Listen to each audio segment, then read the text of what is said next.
کوئی سوال؟ جی یہ میرا سوال ہے کہ نفل روزوں میں سب سے افضل روزہ کون سا ہے؟ پوچھا گیا کہ نفل روزوں میں سب سے افضل روزہ کون سا ہے؟ نبی صلی اللہ علیہ وسلم نے فرمایا صحیح المسلم افضل الصیام بعد رمضان شہر اللہ المحرم، رمضان کے بعد سب سے افضل روزہ محرم کا روزہ ہے۔ محرم کے جو 1 یا 2 روزے رکھتے ہیں یہ سب سے افضل روزے ہیں، اور زیادہ بھی رکھ سکتے ہیں لیکن جو ہے 10ویں محرم کا روزہ یہ سب سے افضل روزہ ہے۔ جی ایک اور کوشچن یہ ہے کہ قبرستان میں جا کے قرآن پڑھ سکتے ہیں ہم لوگ؟ ماشاءاللہ اچھا سوال کیا۔ قبرستان میں جا کر پوچھتا گیا ہے کہ کیا کر سکتے ہیں؟ قرآن پڑھ سکتے ہیں؟ میرے بھائی قبرستان قرآن پڑھنے کی جگہ نہیں ہے، قبرستان جگہ ہے کہ آپ قبرستان میں داخل ہوئے السلام علیکم اہل الدیار من المؤمنین والمسلمین وإنا ان شاء اللہ بکم لاحقون نسأل اللہ لنا ولکم العافیہ، ان کے لیے دعا کریں، ٹھیک ہے؟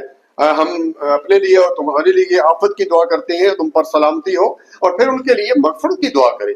قرآن تو ہاں، قرآن تو میرے بھائی کیا فرمایا آپ صلی اللہ علیہ وسلم نے کہ لا تجعلوا بیوتکم قبورا، اپنے گھروں کو قبرستان نہ بناؤ، یعنی گھر میں جو ہے وہ قرآن پڑھا جاتا ہے، نوافل پڑھے جاتے ہیں، قبرستان جب آپ جاتے ہیں تو ان کے لیے جو ہے وہ دعائیں کریں۔